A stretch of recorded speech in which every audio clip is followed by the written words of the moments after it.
4th, 2023, and coming to you from the Lonely Tree Media headquarters in Yakima, Washington. This is the Best Lamm Sports Show.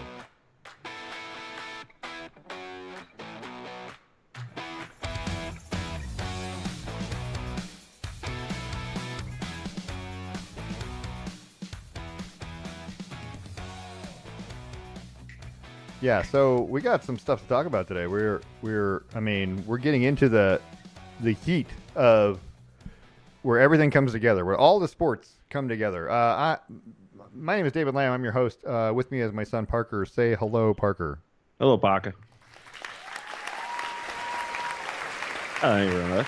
I'm getting ahead of myself already because there's so much stuff going on, and we're not even into all of the stuff going on yet.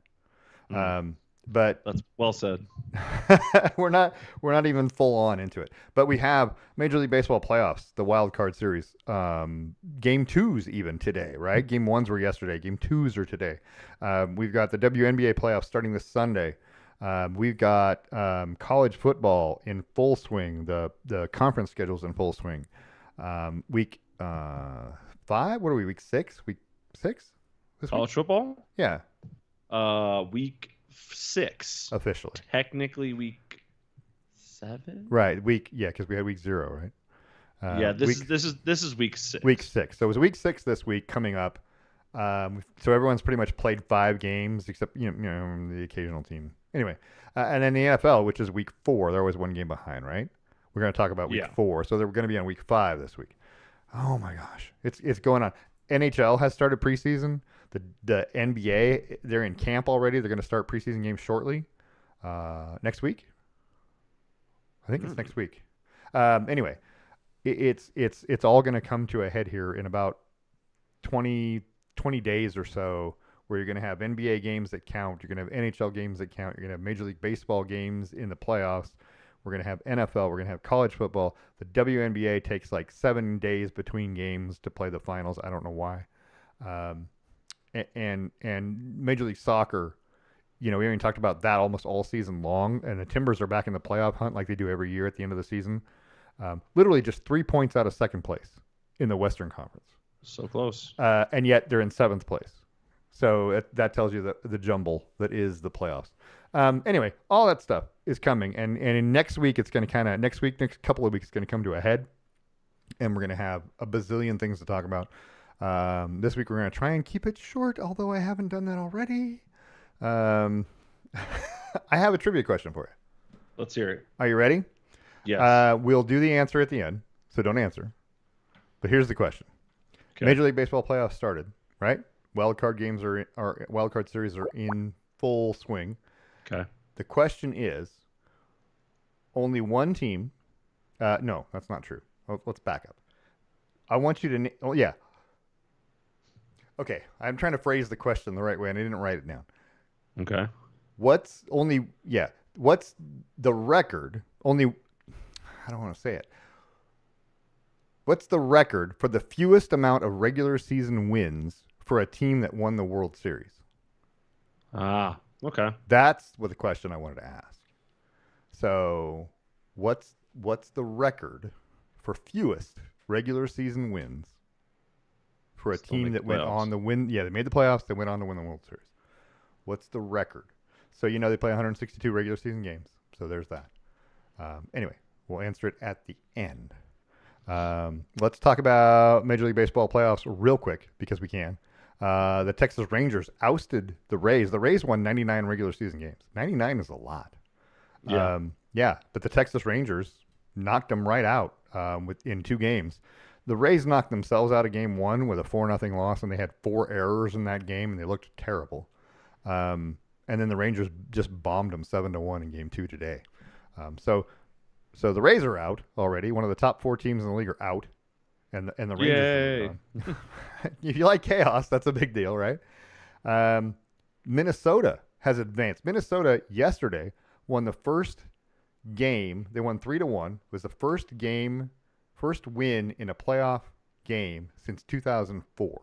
They had lost 18 straight playoff games. It was the record. Yeah, so there's a first playoff game win in 19 years. And not only did they win yesterday, they won today, and they're moving on already. So the Twins are moved into the divisional series with their win over the Blue Jays. So I know, right? I mean, it's pretty exciting. I don't know. The Phillies, the Diamondbacks have just completed a sweep of the Brewers. Just now, yeah. Yeah, they're 5-2 in game 2. The Brewers had won 92 games. The Diamondbacks have won 84. They're only 6 games above 500, right? They're the number 6 seed in this playoffs for the National League. And they won 2 games in a row, and they're moving on. So there's that. And then the Phillies are ahead 7-0 on the Marlins. They won game 1 yesterday, so this would be a sweep too. It's middle of the 7th inning. It doesn't look like the Marlins are going to be able to come back from that. So they'll move along. But the Diamondbacks and the Rangers, definitely 2 teams not supposed to move forward, and now they are.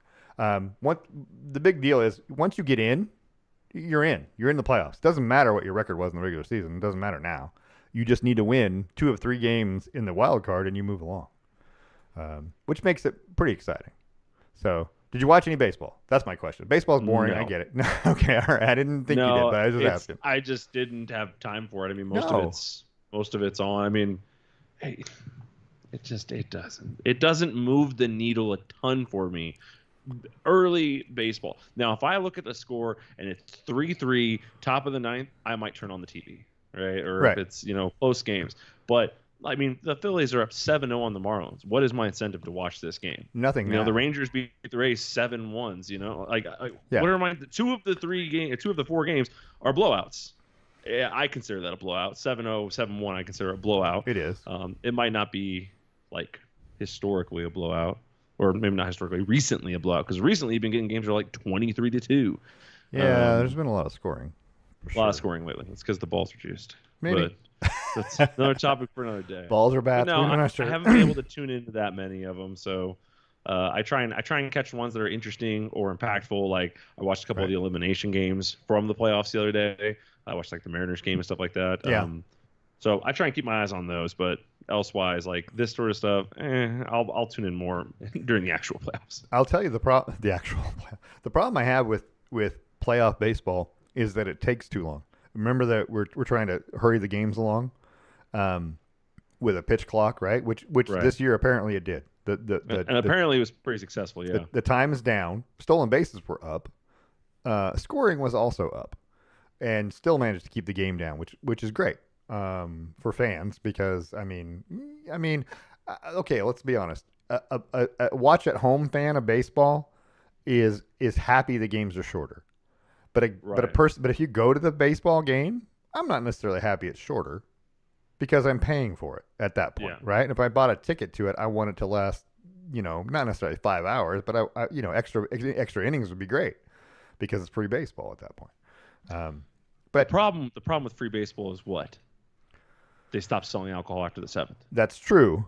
So if a game goes 18 freaking innings, not only did you have time to get drunk, sober up, run to the 7-Eleven, get drunk again, and sober up again before it's over, and it's still 1-1. Well, if your whole point is that you're just trying to get drunk during the baseball game, you should be at home. But my point is that going to the baseball game is a big experience, right? And part of that big experience, because it is such a dry piece of bread to eat, is you need a little fluid. A little liquid. You need a little liquid to make it a little better. To help it go down. Right. Yeah, unless the game is like just absolute, the bats are booming. Like, unless it is one of those like 23-15 games. Right. That's super exciting. You don't need any extra juice. You feel pretty jacked up because you probably caught 4 foul balls and 2 home runs in the process. So here's the question.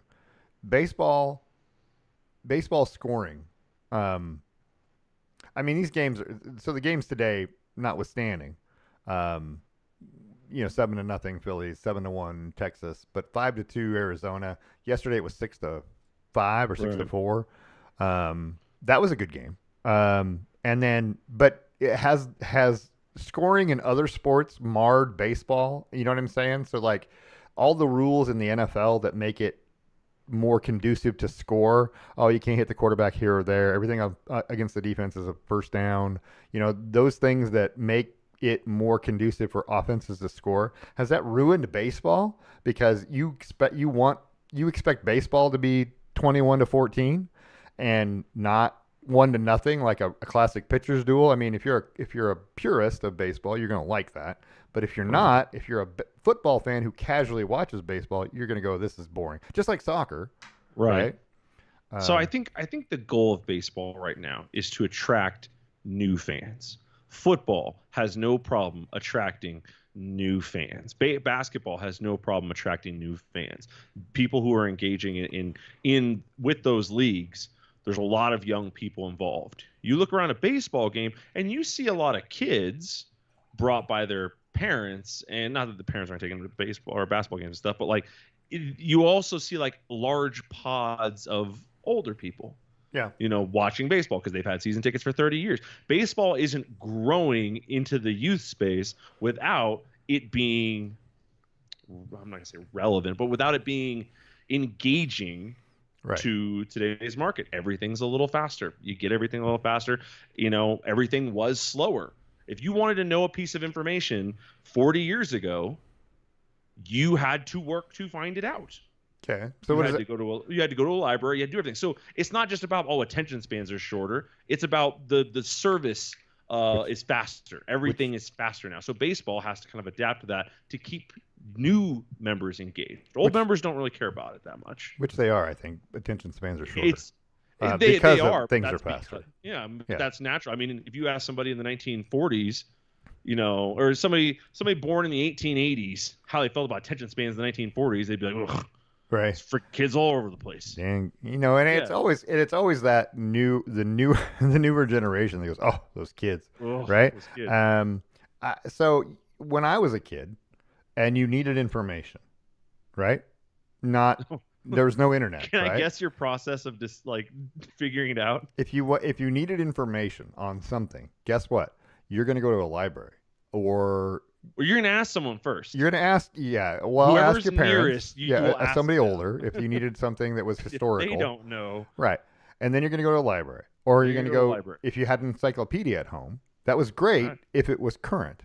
If it was current. Right. Because if it was something that happened, 2 weeks ago, you probably don't have that because you bought your encyclopedia, 3 years ago. I would say here it is in like 1986, and you have that 1980 encyclopedia. And then 6 years of important information. And then CNN comes on all of a sudden, circa 1980, 81, right? And it's round the clock news, and it's instant information, right? Before internet, really, because internet's not prevalent at this point. You still have just instant information though. You could watch the news as it unfolds, literally right now. I'm gonna throw something at you there though. Yeah. It's not just about like the intake of like worldly information, like current events and stuff. Like if you wanted to know how to aerate a lawn, yes, I agree. You can find out now super fast. Yeah. And CNN wasn't telling you that. No, but you'd have to. Like I said, you'd have to look that up in an encyclopedia or somewhere, right? Or because you'd there's ask no other way. Your dad. Your dad would say, "I don't know. They own a landscaping business down the street. Go ask them. Call a lawn service. Yeah. Call a lawn service. See if they'll tell you. Right. Yeah. There was no other way. I mean, people, and that's what this is going to sound like an old person take, but people, kids today don't understand not being able to just call someone and say, hey, where are you? Because you'd call their house to see if you could come over to go do whatever, right? Hey, we're going to come over and play wiffle ball. No, because they're not home. They don't answer their phone.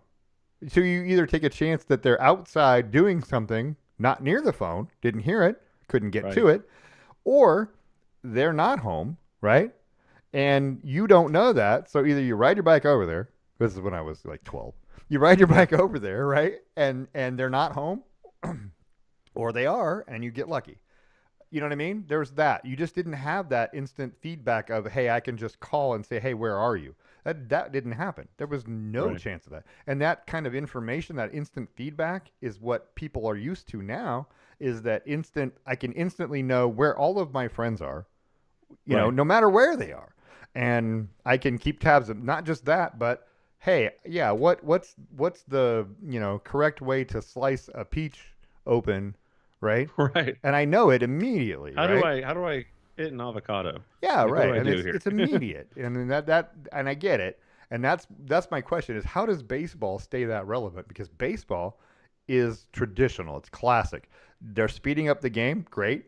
It helps a little, but it's still not going to be relevant unless you make it relevant. How do you make baseball more relevant so that Well, younger people will like to watch it? younger people don't mind settling in 3 hours to watch a football game. But Why is it so much worse to watch a 3.5 hour baseball game? Well, it has to do with the content. Correct. How good is the content within the 3 hours? The 3.5 hours I'm going to spend. So that's where baseball's getting into more hits. But I'll tell you right now, I'm looking at their hit totals for the year: 22,438. All right. 2 years ago they had 22,002. 2 years before that they had 23,463. Right. And then from 01 to 2008, it was higher every year. So the pitch clock hasn't affected everyone. The worry was that pitchers wouldn't have time to prepare. They'd throw more reckless pitches and they'd get more hits off of them. That didn't happen. So that's not true. I haven't looked to see how many strikeouts there were this year in total. I guarantee you that's down. So the question is, if walks are way up and hits are about average, then that's kind of like how that worked out. Pitchers are still struggling with it, but I feel like it made the game more engaging this year a little bit. It didn't cut off that much time. Like, you only lost like 20 minutes off the average game. But that's a lot. It felt like when you're watching consistent pitches, it feels like you don't have time. Like, I used to have time to, like, he throws a pitch, like, oh, I'm gonna grab something to drink. You can't really do that anymore. Right. And like you'll lean out from the fridge to watch him throw the next one, and then you'll go back to what you were doing. Like, that doesn't happen anymore. So now you kind of stay engaged for an inning, and then you do your whatever you got to do at the half, in between innings. So I don't know. I think it's a good thing. I think it worked out well this year. What I was gonna say earlier was the thing. I know, and then we got sidetracked. The thing I don't like about playoff baseball, as opposed to regular season baseball, is that when playoff baseball happens, it becomes this super important. Every pitch is important. Every at bat is important. They take more time doing it, and there's more pitching changes. That they stop the game because this guy's thrown 3 innings, but the bases are loaded. I'm going to stop it, and I'm going to go throw this guy for to get the last 2 outs of this inning, and then I'm going to throw another guy next inning, which means I got a new pitcher. You know what I mean? And then we got to start, and they pitching change. The Brewers Diamondbacks went through 5 pitchers each in the game today. Just saying, 5 pitchers is a lot. I mean, it's not a normal amount of pitchers. The Blue Jays and Twins, who scored a whopping 2 runs total, right, went through 11 pitchers total, right? There were 4 players on the Twins who got a hold, which is an official stat now, right? Holding the lead. Right. So there are 4 guys who came in through a third, 2/3, 1 and 1 inning to get holds before the closer came in. And have you seen Duran? For the Twins, Johan, it's Johan, I think. Duran. The guy throws like 103, 104 on a regular basis, and it's just ridiculous fast. And then he'll throw an off-speed pitch that's 90, and it makes them look stupid at the plate. The speed is ridiculously fast. I watched him pitch yesterday as a closer to get the save, and it was just, it was 102, 103. I'm like, this is stupid fast. Anyway, he's got 2 saves in 2 games for the Twins, and they're moving on. But anyway, there's pinch hitting, and then there's substitutions, and then there's extra pitchers, and that whole thing takes longer. Playoff baseball just takes so much longer. I wish it would be quicker. I get why they do it, but it's still, if you're going to throw 10 pitchers and you're going to lose 7-0, it doesn't really matter, right? But anyway, that's baseball. So I like baseball. I like baseball. I do. I like watching baseball. I like baseball highlights. I like being at a baseball game. I do not like watching it on TV. I think it's terrible. It's a terrible product on TV. No matter what you do. There's way too much time to talk about this batter and how he hits 341 against left-handers on Thursday night games on the road. That doesn't matter. That stat is irrelevant. I think also it's when you're in person, though, it's because everything is made for TV nowadays, because ad revenue exists on TV, not in the stadium. That slows down the stadium. Like, your time in between innings feels like a long time because there's a big commercial break happening. Dictated by the commercial. It's like that Yeah, guy, the guy that comes on the college football field and says, with "Hey, the red there's thing, right? 2 minutes 30," and you're like, 2 minutes "What? 30. Why is it so long?" Why are we Anyway, taking? I thought this was just a timeout. I hate that guy. Yeah, Anyway, that guy. No one likes that guy. nobody likes that guy because his number is way too big every time he comes out. Right? The number is way too big. He doesn't come out and say like 15 seconds. No, he just comes out and there's like 4 minutes. You're like, what? Why do we gotta wait 4 minutes? Anyway, you know what I'm talking about. I always watch for him, and as soon as I see him, I go, "Well, might as well sit down." Yeah, right. I mean, now's the time to go to the bathroom. Um, Philly's still ahead 7-0, top of the eighth. Marlins coming to bat, but they've only got 3 hits all game, and so I'm not expecting anything from the Marlins. They're going to go away quietly, and we'll move on to divisional series, which will start. When does the divisional series start? Saturday. Twins Astros already, right? That's going to be a good series. Diamondbacks Dodgers. They're in the same division. And then Rangers Orioles. The Orioles have won 101 games this year. And then the winner of the other series will play the Braves. That's probably going to be the Phillies. So Phillies and Braves are in the same division too. Braves are probably the best team in baseball. But 104 games they won. The Orioles won 101, and the Dodgers won 100. So I mean they're not like far and away, but it felt like Atlanta was the best team by far this year. I don't know why, but it's weird, huh? So, Yeah, a little strange. Yeah. Anyway, we'll see what happens. Anyway, Saturday the 7th. So this coming Saturday will be the start of the divisional series. So look forward to that. WNBA is in the playoffs also. Liberty and the Aces are going to play in the finals. The Liberty beat the Sun 87-84 on Sunday to secure their spot, win that series 3-1. Sunday the 8th, Liberty at the Aces in Las Vegas. The 2 best teams in the league. The 2 best players in the league who were neck and neck for the MVP this year, Breanna Stewart and Asia Wilson. Going to be a good series. Those 2 teams played 5 times this year, I want to say, and it's been good. I mean, it's been the Liberty have the advantage, like 3-2, but the games were blowouts, like either direction, which is kind of weird. Anyway, I guess we'll know more as we go, but yeah, I don't know. Yeah, I don't believe in the Aces. So really, I believe they'll crumble against the yeah against the Liberty. But that's also because I'm rooting for the Liberty in this one. So a little well, biased. that's true. I mean, we got a duck bias going on. I think that the Aces are a one team kind of wonder. And Kelsey Plum's good. Don't get me wrong, but Asia Wilson runs everything. If it doesn't go through her, I mean, 22.8 points per game, 9.5 rebounds. I get it. But the Liberty have many more players. Jonquel Jones, Breanna Stewart, Sabrina Ionescu. They've got some players. Courtney Vandersloot. I believe they have more as a team. And the size of the Liberty is going to be a trouble for the Aces, I think. Just in general. But who knows? We're going to find out. Las Vegas is a 4.5-point favorite to start game 1. 12 o'clock, noon on ABC on Sunday, in case you're watching. There you go. Yeah, right? I mean, it's going to be exciting. Let's go to the Pac-12 and what happened in college football this week. We're moving along pretty good. That's actually pretty good timing, which is kind of amazing. The Oregon Ducks shook off a sluggish start, let's say, against Stanford. They were behind 6-0. 2 field goals on Stanford's first 2 possessions led to a 6-0 game, and Oregon went 3-and-out on their first possession. Oregon kind of this was a Tyler Shook kind of a look from the Stanford quarterback too. He ran, and it made it hard on Oregon's defense. I think they struggle a little bit with a running quarterback who can actually not just scramble but run forward, and so that made a little bit of a struggle right off the bat. Good news is they kept him out of the end zone, and then Oregon's offense woke up.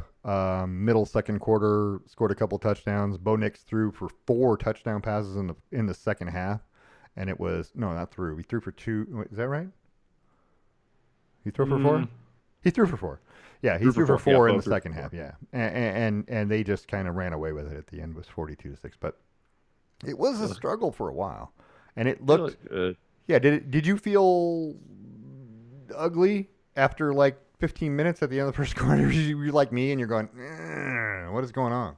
Yeah, I mean, I thought about all of the times that Stanford has done exactly that, and just tried to run the ball down your throat and kill a whole half on a single drive. Right. This isn't the first time they've done it. It probably won't be the last time they try and do it.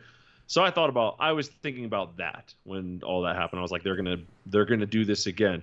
And after they came out and started doing it in the first drive, I said out loud to Cassie, I was watching the game with Cassie, I said, they have got to score on their first possession and keep pace. And then they came, but we held them to 3, and then we come out and we didn't score. And I was like, damn it.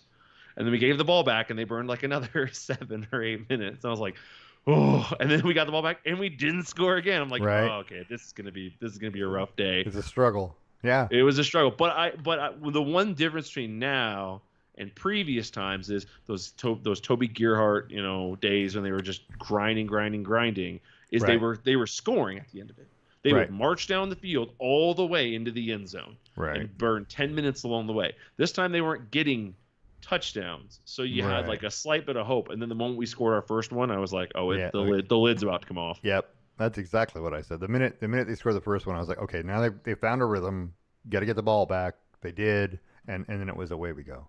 Once the defense settled, and the defense wasn't terrible, like I'm saying, it just they gave up a lot of what it seemed like easy rushing yards, and then they didn't all of a sudden because Justin Lamson ran the ball 22 times, 22 carries for Stanford as quarterback, but only 32 yards. But he had a long of 12, and in the first quarter he looked like he was running at will, and then all of a sudden he wasn't. And then all of a sudden he was. They just shut it down, and I was like, okay. So Stanford ended with 89 yards rushing on 46 carries. That's 1.9 yards per carry and no touchdowns, which is exactly what you want. It just seemed like the first quarter was not that. It was the opposite of that. And, it was really confusing. Oregon's defense just didn't look great. I mean, but then all of a sudden they just said, okay, it's time for us to win this game, and they did. 5 sacks. Justin Lamson did have a fumble. He didn't lose it, but, they forced the fumble. It was, Camden Lewis missed that field goal at the end of the first half. That was kind of frustrating too when it was 14-6, and I was like, can't miss field goals. But at least we knew we were getting the ball back right away. It's true, but you felt like, okay, we're gonna go in 17-6, blah blah blah blah blah.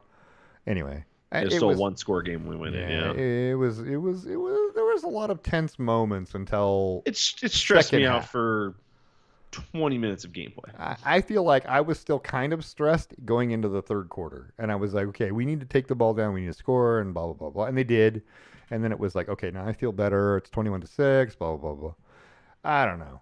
It just was. It was. I had anxiety all day. Troy Franklin, 7 catches, 117 yards, 2 touchdowns. Is Troy Franklin an All-American? He's one of the best receivers I've seen Oregon have in a long time. Yeah, no, he's definitely up there on most people's lists in terms of top receivers. He's got speed, he's got size. I didn't realize he had as much street cred as he does. I guess he's number 9th on yards. So that's not bad at all. Like, I mean, you're top 10 on yards. He's number 3 in terms of touchdowns. He's got a 72-yarder to his name this season. Right. He's done it all on 32 receptions, which puts him in the top He's number 17, tied for 17th in terms of reception. So, yeah, he's having a big year for sure, and he's on everyone's watch list. Yeah. And Jordan James, as a backup to Bucky Irving, Jordan James, 6 carries, 88 yards, 14.7 yards per carry. Yeah, one of them was for 37 yards. Okay, we can take that one out, and you still have 41 yards on 5 carries. It's still 8 yards a carry. It's not like he is amazing when he comes in. That is like the best backup running back I've ever seen, because Bucky Irving gets those hard yards. He averaged almost 7 yards a carry in this game. Both of them got 88 yards in this game and 1 touchdown. Right. Yeah. The Oregon running game, when it's working, and it didn't start working until the second quarter, but when it's working, is amazing. And it controls the game, and it opens up everything for Bo Nix and Troy Franklin and Terrence Ferguson, who I love at tight end, by the way. Terrence Ferguson might be, I mean, obviously I'm biased, but Terrence Ferguson might be my favorite tight end. Yeah. That one of my favorite tight ends that Oregon's ever had. Yeah, it's amazing. He's really good. He's big and strong, and I like that. I mean, I like that. He never gets stopped. Well, sometimes he gets stopped right away, but like if he's ever has a chance to like lower his shoulder and go through, he does. Yeah, I like it. So Oregon wins that game 42-6. They should have. I mean, it was the same score they beat Colorado by. The Ducks are 5-0, 2-0 in the conference. Rated number 9 currently at the moment. We'll talk about that in a minute. How about the Oregon State Beavers, who managed to win on Friday night 21-7 over Utah, a game that I kind of circled as a question mark. You know what I mean?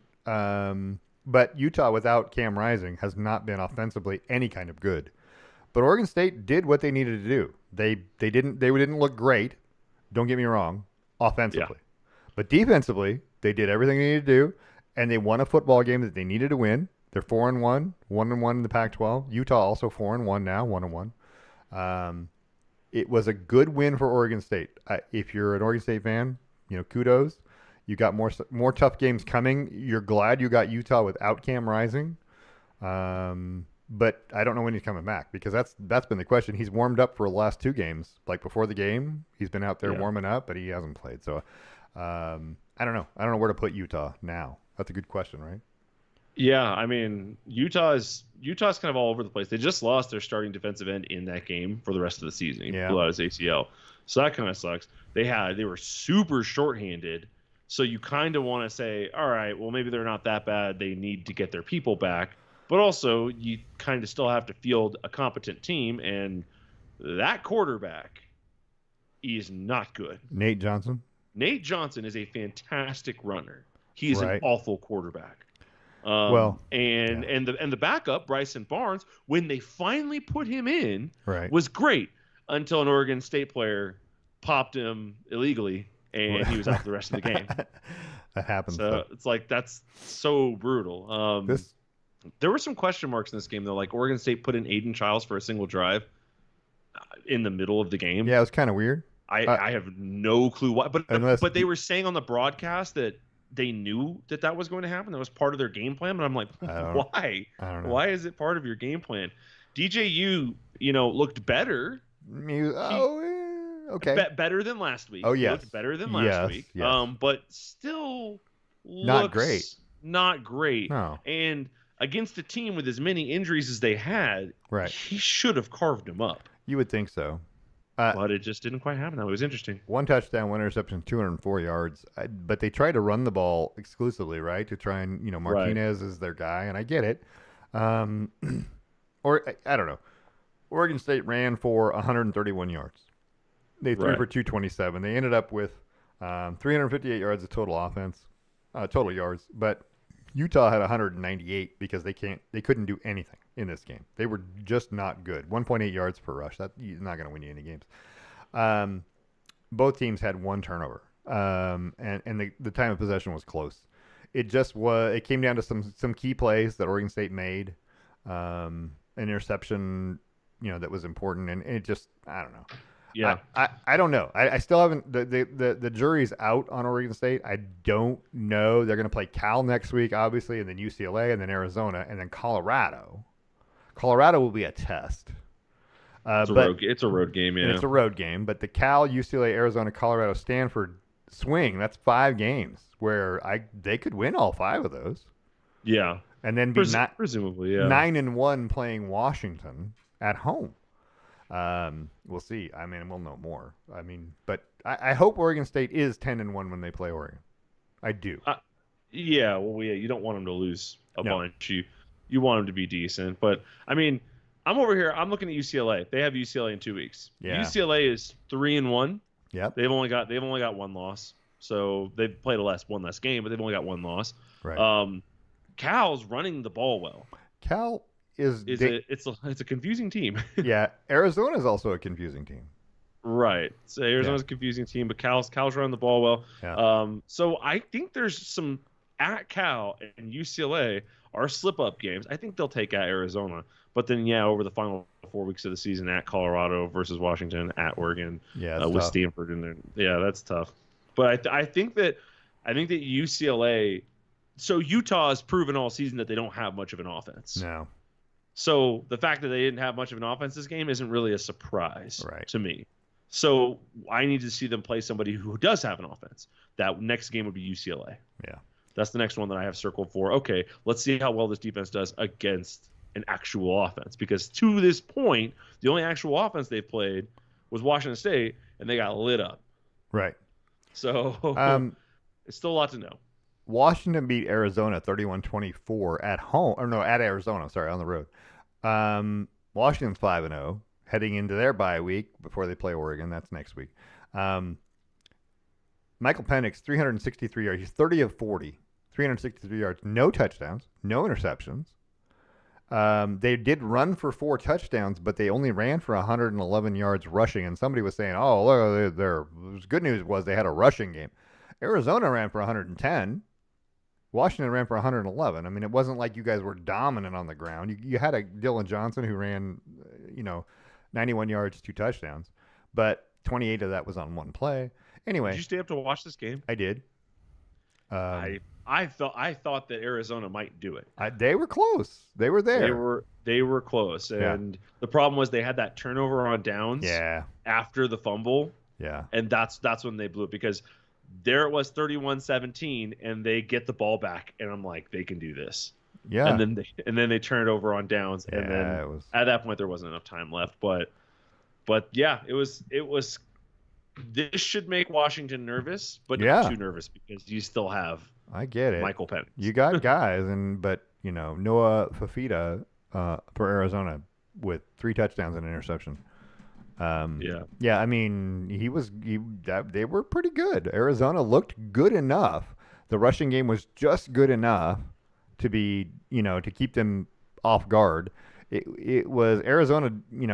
Arizona only had 4 guys with rushing stats, only had 6 guys with receiving stats, as opposed to Washington, right? Who has like 10 guys catching a pass and all that. But it just was Arizona kept in the game. They just managed to be there and not.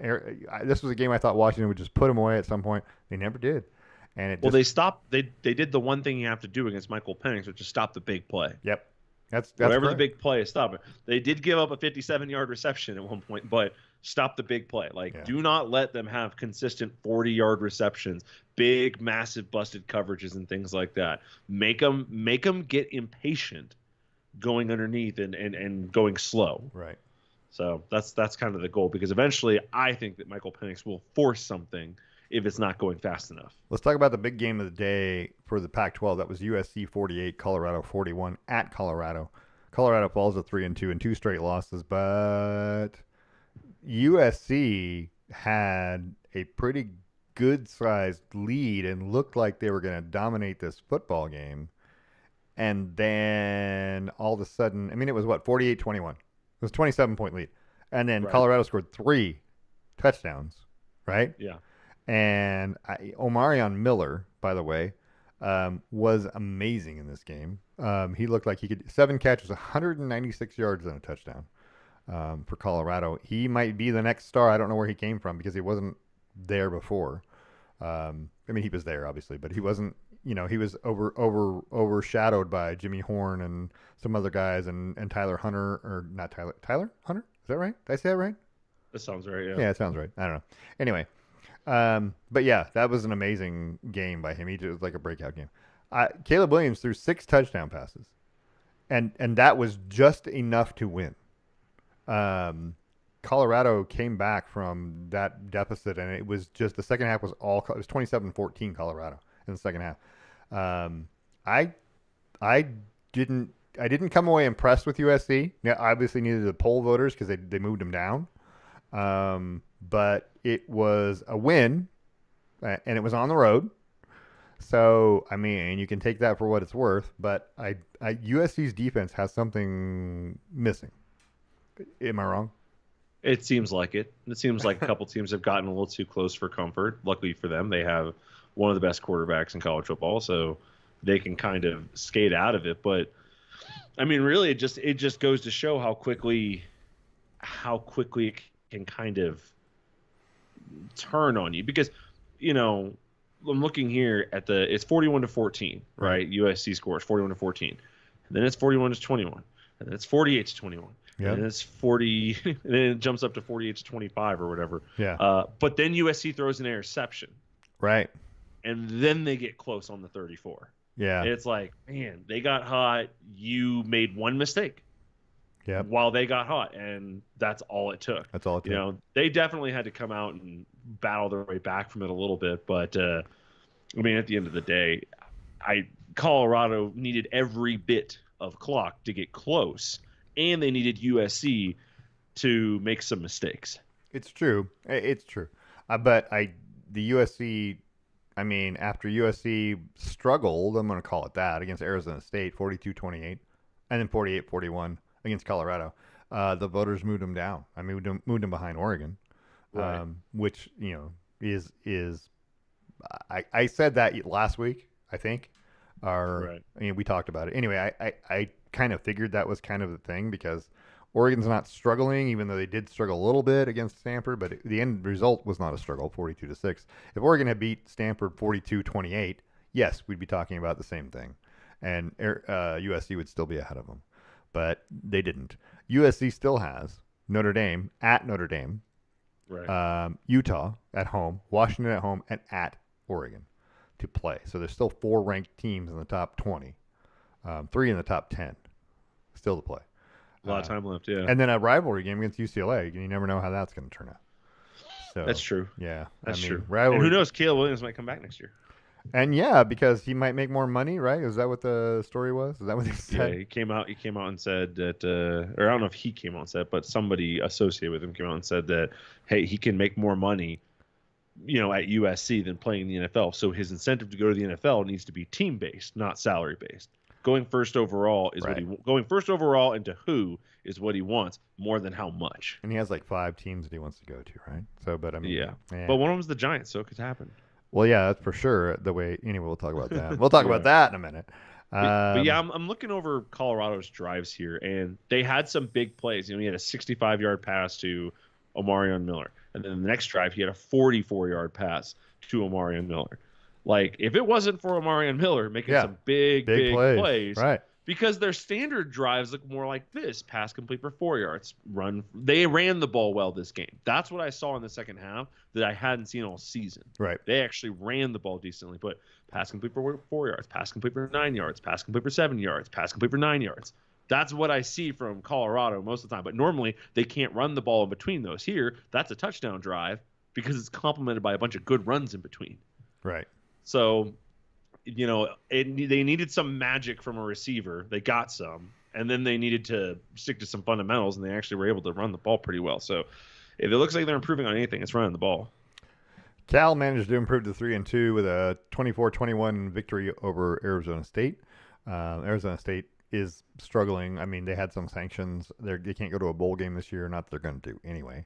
But anyway.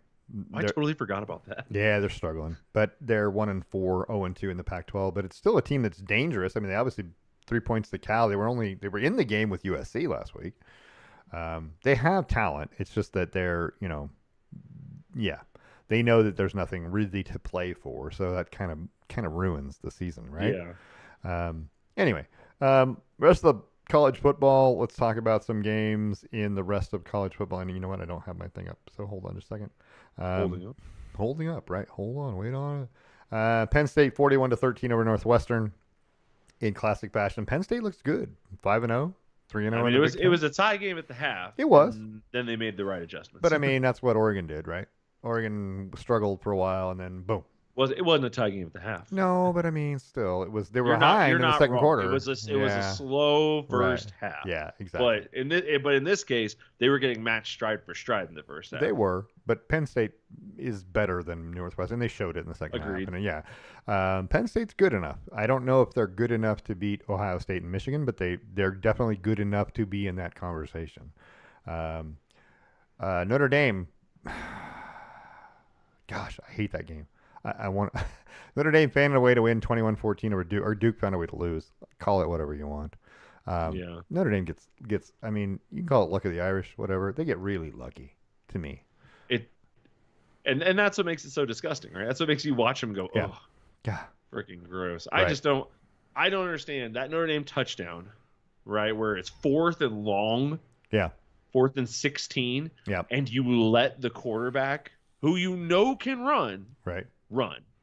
Oh, right, yeah. Like that's the game.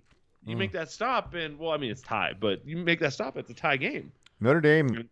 Notre Dame only has 2 more games against teams that are three. So they play at Louisville next week, and then against USC at home on the 14th. They do play at Clemson on the 4th. That USC at home game is the only game that might take game day away from Oregon, Washington. Yeah. I don't think it will, but that's the other big game that week. It is. USC Notre Dame is a classic game, I guess, if you want to call it that. Yeah. But these are the only 3 games they have left. There's only, I mean, they played 6 games already, right? So they've only got half their season's over with. So, but to be honest, they lost to Ohio State, the only team that was ranked higher than them, right? And so when they play USC, that'll be the question, right?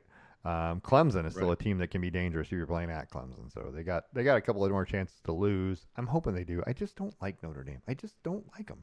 I wish they would join a conference, and I wish the NCAA would make them join a conference. I wish all the other conferences would stop scheduling them. Stop scheduling Notre Dame, and then you'll make them join a conference. But the money. The money. I know it's the money. I get it. But it's a money. It's been a money business since the 90s. It's all about that money. all the Big Ten has to do is say, "Oh, we're not playing you. Sorry." Yeah. And they'll join the conference. They'll have to get in because they won't have any money to give. Who are they going to give the money to? Middle Tennessee. So, anyway. True. Yeah. Just make them irrelevant. And not to mention, if you play Notre Dame, you get guaranteed national television exposure. Yeah, it'll either be on their network on NBC or it'll be on one of the regulars. But so it doesn't matter really how good of a team you are. If you're looking to get your name out there, you're looking to grab a little cash. That is a good deal. But if they're willing to play you, they're perennially overranked. And they're always listed as, oh, this is a national championship contender. No, not really. I mean, well, they gotta play USC in 2 weeks. We'll find out a lot about them in 2 weeks because they don't look like they have any sort of super powerful offense. So they'll have to contend with USC. Yeah, and their list of teams that they beat, I mean, Duke is the best win they've had this year. Central Michigan, North Carolina State, okay. Tennessee State, Navy. So, anyway, I don't know. I hate Notre Dame. It's one of those teams that I just don't like. I don't like watching them play. Why do we have independent teams? Anyway. It's because of the military. And that's fine. The military teams can be independent. I don't mind that. Yeah, but it's because of the military teams that we allow independent teams to exist. Right. But most of the Air Force is in a conference. So yeah, there's no reason to be independent anymore. No, not anymore. Used to be because there used to be Florida State was an independent team. Yeah. Back in the day. There is no reason for it anymore. Join a conference, get with the program. They need to be in the Big Ten just like everybody, all those other teams that are right there. It just needs to happen. But now they're not because everybody else is in the Big Ten. Anyway, long story short. Anywho, Alabama crushed Mississippi State at Mississippi State 40-17. They looked pretty good doing it. Although I still have questions. They're a good running team. Their passing game is terrible.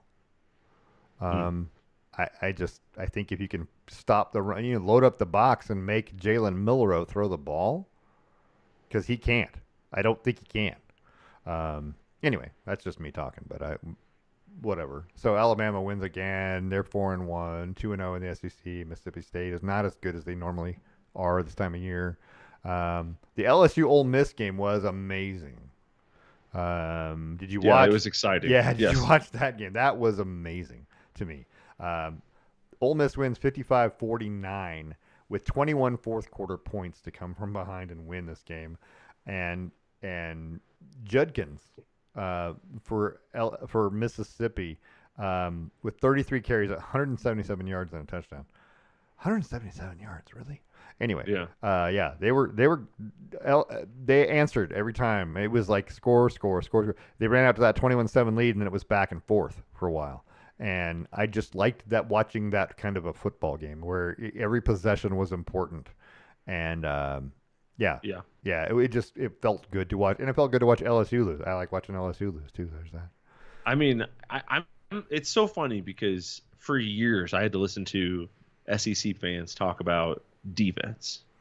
Now, defense is the most important thing, and I'm looking over the scores this weekend: 27-24, 40-17, 49-55, 41-20, 33-14, 38-21, 34-22. Yep. There's not a lot of Not a defense lot of going defense. on around here. So like it's not a thing anymore. And I it's crazy because when you see these scores, you realize that, it's all changing. And with high scoring games, with less defense, more skill players, higher scoring games, it makes anybody can get up on any given day, Right, and score. And I think Ole Miss isn't a better team than LSU, like top to bottom, right, but they could score better, and they made it a boat race. right. And So and the game was Jaden Daniels for LSU, 27 of 36, 414, and 4 touchdowns. He did have a he's fumble. outperforming my expectations for him this year. He did lose a fumble. That was the only turnover in the game, by the way. Jackson Dart. Yeah, but that hit was It's true. bonkers. Jackson Dart for Ole Miss was every bit as good. 26 of 39, 389, and 4 touchdowns himself. The quarterback ratings are almost identical. So, I mean, that was amazing. So, yeah, the difference came down to the running game. 317 yards of rushing for Ole Miss. Ulysses Bentley with 10 yards a carry, 9 carries for 90 yards. But LSU averaged 6 yards a carry. So it was amazing. The running games, the passing games were identical. Ole Miss had the ball and ran for more yards. They managed to control it just a little bit more, and at the end, it was just came down to, they just outscored them. I mean, just outlasted them. Let's call it that. Yeah. Yeah, it was a good game. I like watching games like that, but that's the problem with baseball, right? Because this game here makes you not want to watch baseball. 55-49. Okay, who wants to watch a 2-1 baseball game? Right? Why am I tuning in? Right. Why am I tuning into baseball when that's on? When that's on. Yeah, I mean, hey, look, this guy's throwing a no-hitter. That's boring. No-hitters are boring. No-hitters are very exciting for the final inning. At the 9th inning, yeah. Yeah, at the very end of the 9th inning, you're like, is he going to do it? Is he going to do it? Yeah. Other than that, no, there's no reason to watch. Because in the middle of the 6th, you're like, great, no one's gotten a hit yet. Great, this is really boring. Oklahoma moved to 5-0 to set up the Red River rivalry showdown with Texas, with a 50-20 win over Iowa State. Iowa State season's over. Yeah, it sure seems that way. It was the gambling, I guess. I don't know. Anyway, and then Tennessee won 41-20 over South Carolina. It took them a minute to get going, but they managed to. They were the better team. And what do you think of the black uniforms? Again, I like them. Yeah, I think those uniforms caused a stir. Well, they wore white pants with the black tops last time. I think they wore the black uniforms. I don't know. No. Was that 2 times ago? I remember watching. That was like 3 or 4. Well, so they've only worn the black 4 times. Okay. The first time they wore it, they wore the white pants with it. Every time since then, it's been black. It's been black on black. The first time I watched them with the white and the black, I was like, "That's dumb, guys." It was so dumb looking. Yeah. But yeah, I like the solid black with the orange. It looks good. It does. Yeah. Yeah, and they won like they should, 41-20. South Carolina is one of those teams, an also-ran team in the SEC. But what else we got here? I couldn't have been more happy to see Spencer Rattler lose. That's always fun. Kentucky beat Florida 33-14. Now Kentucky vaults into the top 25 because they're 5-0 and they beat a ranked team. Yeah, they put them in a little late because they've been playing pretty good. Yeah, Kentucky looks good, although they play Georgia next, and I wonder if that's the reason why they haven't been to bump up the ratings for the correct. Run. Yeah, that's the reason why they jumped them in, is because there's that. There were other football games, but we're not really going to talk about them. But yeah, so Oregon, so Georgia, so yeah. Let me go to this. Sorry, I have an AP poll here somewhere. Let me get the rankings up here because I have it. So your AP poll looks like this. Currently, this is week 6 of the AP poll. Georgia lost some first place votes in the AP poll. They did. Michigan, Texas picked up votes. Ohio State, Florida State still on there. I still think Florida State's severely overranked. I don't know that anybody's going to expose them at this point because they've already beaten Clemson. But I don't think they're the 5th best team in the country. I don't think that's true. I don't think Texas is the 3rd best team in the country. And maybe Oklahoma will expose them this weekend. I don't know. But Washington, Oregon, USC, 7, 8, 9. Oregon jumped USC in that poll. Notre Dame's at 10 again. Alabama's 11. Washington State moved up 3 points. They're 13th in the country. Washington State's a dangerous football team. I've been saying that all year. Oregon State managed with that win over a ranked team, moved up 4 to 15. Right. Right. Yeah. Ole Miss moved up 4 with the win over LSU. LSU is still ranked at 3-2. I don't agree with that. I know you Well, lost. that'll happen. I know your 2 losses are to ranked teams. I don't agree with that. I don't. It doesn't matter at this point. If you're 3-2 and not 4-1, you don't need to be ranked. There are plenty of teams at 5-0 or 4-1 that should be on this chart, and not you.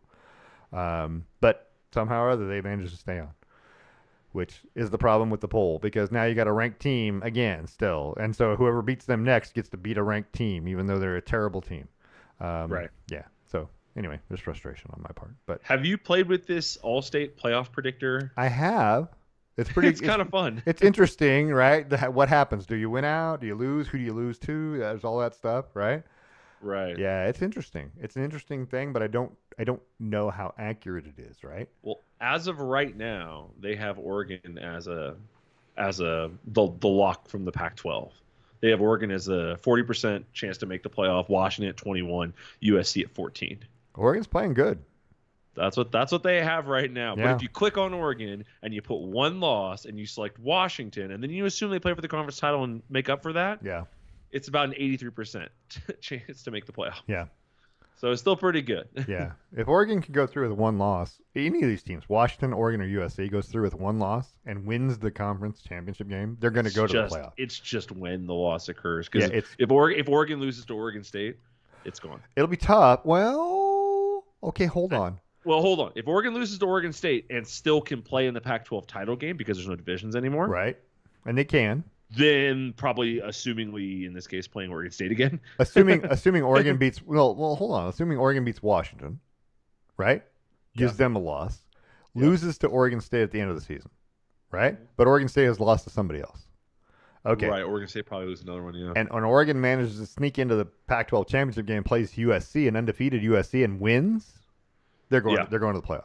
There's no doubt. Yeah. Yeah. More than Yeah. likely. Right. The only. I mean. It's just whether or not that they can still get into the playoff. Because if Oregon State has 1 loss and Oregon goes there and loses 1 game, Oregon State will be the team that goes to the conference playoff against whoever else over Oregon, more than likely, assuming all other things kind of remain consistent. And then Oregon won't get another shot, and they'll be 7th, 8th, Maybe. 9th in the rankings without a conference championship attempt. But if Oregon managed to beat a USC or Washington next weekend, Washington State, right? Yeah. And then USC, right? When they play, they got a good chance. I mean, You're not wrong. Best case scenario, if they do lose a game, they get a chance to play in the conference championship still. That's all they need. Because if they don't get that, then it's kind of tough. Right. And although they could lose to Washington in a close one and not drop too far in the rankings, considering they still play USC later this year. They could. They absolutely could. I don't have my games this weekend up. Why don't I have that? I can tell you who's playing this weekend. I know who's playing this weekend. Oh, I had typed it all out as there's like, we do this every week, but I just didn't have it where I wanted it, which is here. Look at that. Ta-da! There you go. Because I make this every week. This is what's happening. This is not this weekend. Sorry. Oh my gosh. 10-4. It says it was updated on 10-4. That's today, right? 10-4 today, correct? Yeah. Okay. I don't. 10. I should have said 10-4 to that. That's 10-4. right. 10. Today's the best okay day. Here's the game. Here's the games this weekend. So you got the Red River rivalry. That's where game day is. Texas, number 12, Oklahoma at number 3, Texas. 9 a.m. on ABC. Big game. LSU plays Missouri, right? Missouri's a ranked team, 5-0.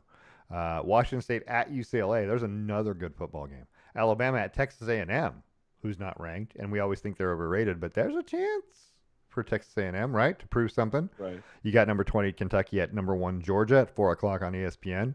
You got Notre Dame playing at Louisville, who's 5-0. 4:30 on ABC. Fresno State better watch out. They're playing at Wyoming. Wyoming's world beaters at 5 o'clock on Fox. That's going to be a good game. And then, late games, Oregon State at Cal on Pac-12 Network and Arizona at USC. not a lot of great football, but there's some pretty good games on there. If you're going to watch the Red River rivalry, that's going to be good. LSU Missouri is going to be good. I think Washington State UCLA is going to be a good football game. And if Texas A&M can play good, can stop the run, that'll be a good game against Alabama. So. I think Kentucky Georgia is what I'm looking forward to peeking at. I feel like Georgia more intriguing than it seems. I'm hoping it's a good game, but I feel like Georgia's going to bomb them. After they had a close game last week, they'll go out and shell the next team. Right, that's kind of what I feel. I don't know. I think if you're going to stay up late, well, it's not late, 5 o'clock p.m. on Fox, watch that Fresno State-Wyoming game. Yeah. That's going to be a good football game. Anyway, there's the top 25 plus the Pac-12. That's what you get this week. So there's that. Let's talk about the NFL because we can. That's what we do here. Justin Herbert and the Los Angeles Chargers managed to win again. Barely. I mean, let's not get crazy about it. 24-17 over the Raiders. They hung on. They were up 24-7 and hung on to win. Khalil Mack with 6 sacks, right? Was amazing. Justin Herbert hurt his non-throwing index finger somehow with a face masking or got it caught in a helmet or a face mask or whatever. It probably hit somebody's helmet or something. Yeah, but he's not expected to miss any time. They have a week off before they play again, so that's a big deal. But did you hear his answer when they asked him about his injury? He said, "'Tis but a scratch." His QBR in this game was 35.7. By the way, wasn't great. 167 yards, a touchdown, interception. He did run for 2 touchdowns, which was a big deal. The Chargers ran for 155 yards, which was good. Aiden O'Connell is the quarterback in Las Vegas. I had no idea that was who the quarterback in Las Vegas was. And when I started looking for pictures, it shows number 4, and I thought that was all Derek Carr. But it wasn't. How are you going to be the next guy to come in and use the same number as the last guy? I would not use the same number as the last guy. I wouldn't. Just for diversity's sake. I mean, but I suppose if you look out and you see a sea of number 4 jerseys. Yeah. Because you can't see the back of the jersey, so I guess that could be a confidence booster. It's true. So Aiden O'Connell had a QBR of 8.2, by the way. By the way. 24 of 39, 238 yards. He did throw an interception. He was sacked 7 times, 6 of them by Khalil Mack. So there's that. But still, the 8.2 seems awful low. But I mean, the quarterback rating is ridiculous to me. I don't think it's a made-up thing anyway. But yeah, it was good that the defense did, and there was a 4th down thing that Brandon Staley likes to go for, and they screwed that up, but the defense managed to save them. I don't know. I just don't feel like this team is there. You know what I mean? Like there's something missing, and maybe it's the head coach at this point. Maybe it's Brandon Staley. Maybe it's his decision making. I don't know.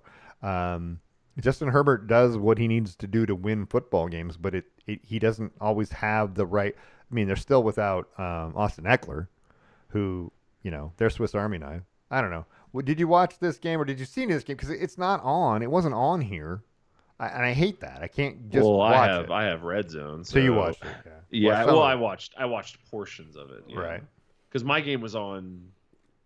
No, was it the 1 o'clock game? This was shit. I don't know.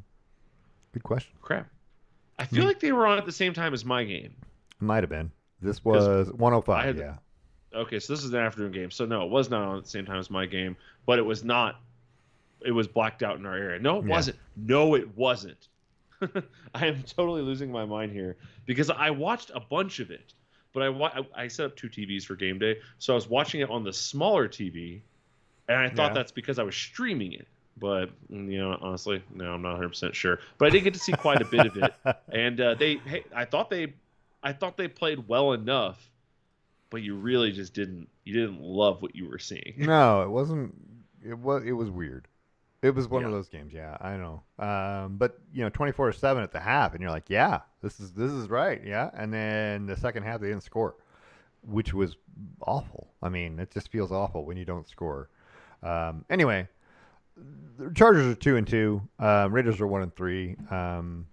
Chargers are back in this. They're in second place in the division, so I guess there's that. Yeah. Thanks to the Denver Broncos and the Raiders.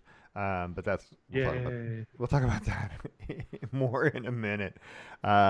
So the Buffalo Bills and the Miami Dolphins had a showdown, right? In Buffalo, 48-20 was the score. The Bills looked, and Josh Allen looked fantastic in this game. The Dolphins just didn't seem to have it. There was, I don't know, whatever it was after they scored 70, maybe they were tired. I don't know. But the Bills managed to reassert their dominance, I guess, let's say, in the AFC East. Did you see any of this game? This game was on TV. This game was on TV, and this was on TV, I think, while I was watching my other game, because it's an East Coast game, so it would have aired earlier. Yeah, no, I did. I saw, again, I had that one TV on Red Zone, so I saw highlights, and all I could think was, last week the Broncos scored 20 on the Dolphins, and they gave up 70, and that's a lot of points. But like in the fourth quarter, they were showing shots of the Broncos sidelines, and the Broncos were all like dejected and looked like they wanted to go home and were miserable. I'm sure the fact that it was like 100 degrees outside didn't help. Right. But they showed a scene of the Dolphins bench in this game in the fourth quarter, and it was the same energy. All these players just looking like they just wanted to freaking go home. Like they're tired of getting stomped for the day. So I just think it's interesting that in 2 weeks, the Dolphins have had one of the best offensive performances in history, but this year, and have had one of the worst defensive performances in history and this year. And the Dolphins, one of those things I always complain about being a Dolphins fan, and I'm a lifelong Dolphins fan. I'm not necessarily as big a fan of them right now, but the Dolphins, one of those biggest complaints I had was the division they play in is not fair to Miami. Road games at Buffalo, the New York Jets, and New England are not the same as a road game in Miami. You might have, but Buffalo, New York, and New England have to go there once. Miami has to go to the New England states 3 times.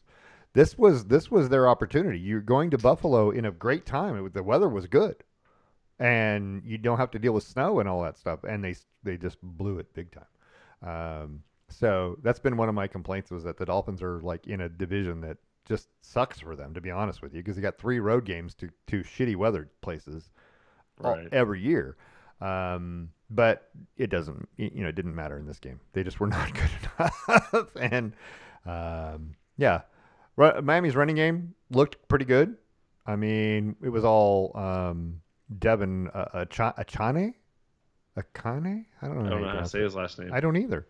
8 carries, 101 yards, 12.6 yard average. The Miami Dolphins averaged 7.5 yards a carry and scored 2 touchdowns, but they couldn't win. Again, they turned the ball over. There was 4 sacks. It's Achane. Achane. Okay, it doesn't sound right. It's Devon Achane. It doesn't look right. Yeah. It's not spelled right then. Anyway, but yeah, it was one of those games where the Buffalo came out and they just dominated right from the get-go, and it just looked like their game, and they were. Josh Allen, 21 of 25. He only had 4 incomplete passes, 4 touchdowns. He only sacked twice. He looked good. He just looked good. And the running game was decent enough, and they just, it was everything. Stephon Diggs, 6 catches, 120 yards, 3 touchdowns. So, anyway, the question was, how would Miami respond, or are they the best team in the division? No, is the short answer at this point. No. Buffalo reminded them who the best team in the division. How about your Broncos? Wait, hold on. Before we get to that. Yeah, go. Achane? Yeah. The name? Yeah. Most prevalent in Kazakhstan. Okay. Yeah. Interesting. All right. 1 in 4,420,000 people have the last name Achane. All right. Who knew? I sat here and I was like, you know what? That's a weird name. I wonder where it's from. So I Googled it, and it's originally of Asian. It's of Asian descent, but it's originally of like coastal Asian descent. But now it's mostly found like Kazakhstan area. So kind of wild. Here's my question. Russell Wilson threw 21 of 28 for 223 yards and 3 touchdowns. Yeah. Only sacked was. His QBR is 33.2. I'm confused by that more than anything, what the QBR stands for, because that seems like a great day. right? There are 75% there are completion. some weird things that keep happening that I see that I'm like, I don't entirely understand Right. why that number looks that way, or why his thing is so low. That doesn't make any sense to me. Right. I don't know. Yeah. It's Weird, it's right? kind of strange. Yeah. Yeah. It was. It was. It took 24 second half points. Let's be honest, right? To for Denver to win this game in Chicago. Right. Chicago, who's not great, looked pretty good. Justin Fields looked pretty good. 335 yards, 4 touchdowns, interception. He was sacked 4 times. Okay, there's that. You know, the Bears ran for 5.5 yards a carry. Khalil Herbert ran for 103 yards. They didn't. Neither team had a rushing touchdown. There's that. It came down to Denver's defense making a play or two, right? Um, it was I don't know. I want to give Denver a lot of credit for coming back from behind on the road and beating. It was Chicago though, right? So Right. we got to temper it with that. So the Bears are 0-4. Denver's 1-3. Are is Denver this much better than Chicago, or is this a Chicago tank at the end, or what? I mean, I don't know what happened. Is my question. It's hard to say. So I guess the only other way to do it is to look at each individual player and don't judge the teams, judge the players. Okay. Because on like single performances. Because Right. if you try and judge the team as a whole, then you can start wondering: are they tanking? Is this on purpose? Are these bad? Was this 4th and 1 going for it? Instead of kicking the field goal to take the lead, was this on purpose? Right. Like, would you intentionally not keep the ball in Justin Fields' hands? What are you doing here? Right. But no, I mean the fact of the matter is this: is that on the season, Russell Wilson has the 3rd highest passer rating in the NFL. Yeah. On the season. Now his QBR is lower. Low. His Yeah. QBR is like 18, so he's It's weird. he's middle bottom of the pack in QBR, Right. which factors in more than just pure passing numbers, Right. But as a passer, Russell Wilson's been fantastic this year. He's 9-2 touchdowns, interceptions. That puts him ahead of Josh Allen at 9-4. Right. He's not thrown for the most yards, right? Like I think when you put in his yardage numbers, he's down there. But they're having an up year despite having defensive struggles, big defensive struggles. They were leading in the Raiders game. They were leading in the Commanders game. They've been in the only game they didn't lead was the freaking Dolphins game. Gotcha. In every game they've been competitive except the Dolphins game, which I mean 70-20. Let's call it a freak accident like it is, right? Right. Obviously, it came down to earth this week real fast. So I wouldn't say that everyone was expecting this game to be a dud. This was a great game to watch, right? Like you had these moments where you could have been like, why did he do that? This is a questionable decision or whatever. But like the pick that Justin Fields threw, it wasn't a particularly awful throw, but it was a good pick. The going for it on 4th down, it wasn't a particularly bad decision, but it didn't work out and it cost you the game. But this game had pretty much everything you could have wanted out of it. I liked the way it played out, but I do say the same thing all the time. But it's the Bears. I don't know. Right. I just don't trust it's the Bears. I mean, So, but I mean, it's the NFL, right? Right. You got to try a every win. week. You got to win something. You got to win sometime, right? A 10-game win streak starts with one game. So, I mean, I don't know. Good way to say that. Yeah, Russell Wilson hasn't been terrible. It's just that I don't think the team is very good. And then the Bears obviously found a way to lose this game. Let's put it that way. Their defense. I mean, they were up 21-7. They looked great at that point, right? And then they just decided, nah, we're not going to play anymore. It was 28-7 to start the 3rd quarter after Herbert scored. Khalil Herbert got his 2-yard pass from Justin Fields. Anyway, and then they gave up 24 straight points. That's bad. That's just a bad loss. And that's what the Broncos did to the Commanders. Yes, the Broncos were leading the Commanders like 28-21-3 or something like that, and then we just surrendered a ton of points in a row. So I've seen it happen. Speaking of the Commanders were in the game with the Eagles. 34-31 in overtime. The Eagles managed to come away with their 4th straight win.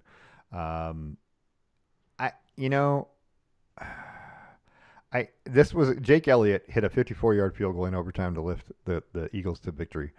It wasn't. The Commanders are pretty good for a team that is what 2-2.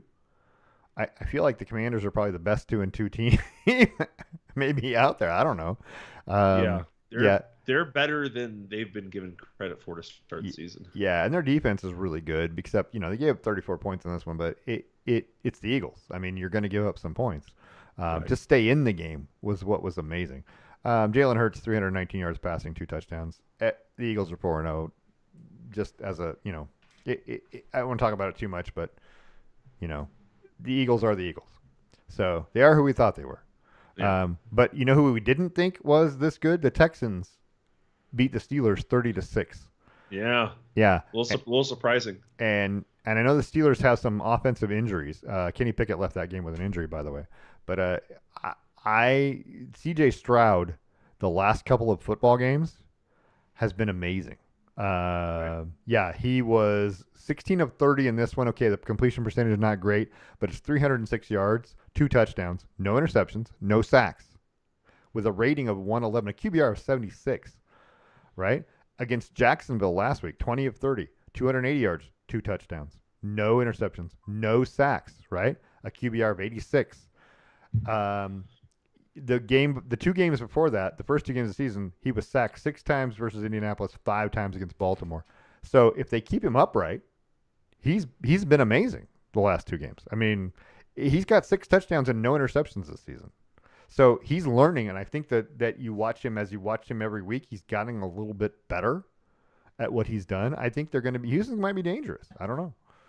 So win over Jacksonville and a win over Pittsburgh. That's 2 right big wins. One's division and one's just in the conference. So T.J. Watt is not somebody you just normally who doesn't get a sack against a rookie quarterback. But they managed to keep. I don't know. What is your impression of C.J. Stroud at this point in the season? Well, I believe you asked me preseason who I thought was going to be the most was going to have the best year of the big 3 rookies. C.J. Stroud. Oh my gosh, where are the other 2? Where are the other 2? Anthony Which ones am I Richardson missing? and Anthony Richardson. the other one. Oh geez, why is this eluding us? It's not. I mean, it is, but it's not because I just can't. The name's not on the tip of my Tis, but tongue. it isn't. Well, anyways, of those 3, other guy to be named at a later date, Bryce Young. Bryce Young. I said that C.J. Stroud.